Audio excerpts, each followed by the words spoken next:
Monsieur le ministre, une question simple, la vie des travailleurs et des travailleuses de France compte-t-elle pour vous et ce gouvernement?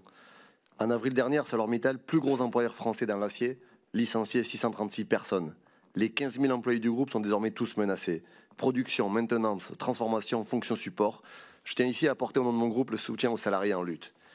Lors de son dernier 20h, Emmanuel Macron balayait d'un revers de main toute intervention de votre gouvernement, refusant, je cite, de dépenser des milliards, et se voulant rassurant, promettant qu'il exigerait des garanties de développement. Mais ce n'est pas la question. ArcelorMittal se développe. Premier sidérurgiste mondial, ArcelorMittal réalisait en 2024 62,4 milliards de dollars de profits engagés en même temps, qu'il laisse plus de 600 familles sur le carreau, une série de rachats et d'acquisitions. La famille Mittal a elle seule empoché 6 milliards d'euros de dividendes et de rachats d'actions en seulement 3 ans, soit la moitié des 12 milliards d'euros versés aux actionnaires par le groupe ces dernières années. Le groupe du CAC 40 ne s'est jamais aussi bien porté et cela profite exclusivement aux patrons ultra-riches, aux actionnaires et aux puissances étrangères. Pire, le groupe utilise directement l'argent des Français pour licencier à tour de bras. 300 millions d'euros de fonds publics lui sont versés chaque année sans aucune contrepartie. Monsieur le ministre, les travailleuses et les travailleurs en ont assez des fausses promesses de votre gouvernement. Le cas d'ArcelorMittal est un marqueur politique fort. Il ne supporte plus votre en même temps. Lorsqu'Emmanuel Macron assure qu'il va sauver les sites de production de Dunkerque et de Fos, le président ment. Il s'inscrit dans une longue tradition de trahison présidentielle faite aux salariés de l'acier. En 2009 déjà, ArcelorMittal fermait la grande aciérie de Gandrange, dévoilant les faux semblants de Nicolas Sarkozy. En 2012, François Hollande en campagne assurait qu'il allait empêcher la fermeture des sites de sidérurgie de Moselle, avant qu'un an plus tard, ArcelorMittal ne condamne définitivement les hauts fourneaux de Florence sous le regard bienveillant. Les travailleurs de l'acier ont la mémoire longue et n'oublient pas les trahisons présidentielles. ArcelorMittal a déjà engagé l'enterrement de ses principaux sites en France. Le géant international l'a dit et l'a redit. Il trouve la main-d'œuvre française trop chère. Le groupe va continuer à délocaliser l'activité à bas coût vers l'Asie. Vous avez décidé de le laisser faire et de regarder. Cédant aux sirènes du capitalisme ultralibéral, vous détruisez tout et le fascisme prospère sur ses cendres. La désindustrialisation est l'un des terreaux les plus fertiles du Rassemblement national et de l'extrême droite. Les territoires délaissés par les usines d'acier sont ceux qui voient la vague brune se répandre le plus rapidement et durablement. La souveraineté industrielle est l'un de ces grands poncifs macronistes que votre gouvernement vide un peu plus de sens à chaque fois qu'il l'emploie. Quelle est votre vision de la souveraineté industrielle quand vous laissez le fret ferroviaire mourir, les infrastructures ferroviaires à l'abandon et les transports autrefois publics aux mains d'opérateurs étrangers et privés? Quelle est votre vision de la souveraineté sanitaire quand Doliprane, le médicament le plus vendu en France, devient américain et que vous avez regardé sans rien faire? Les 15 000 personnes que le groupe emploie actuellement produisent à eux seuls 2/3 de la production nationale d'acier.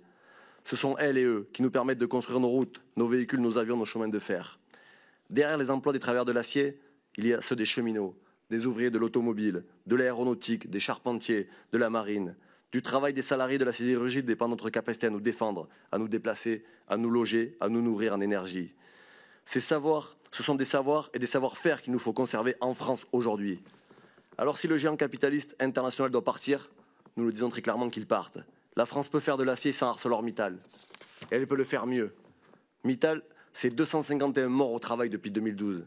Le salarié moyen gagne 120 fois moins que le PDG qui se rémunère plus de 6 millions d'euros par an. L'entreprise refuse d'engager depuis des années la nécessaire décarbonation de son site de Dunkerque, pourtant financée à grand renfort d'argent du contribuable. Au cours des 5 dernières années, l'entreprise n'a payé qu'un seul euro d'impôt sur les sociétés en France.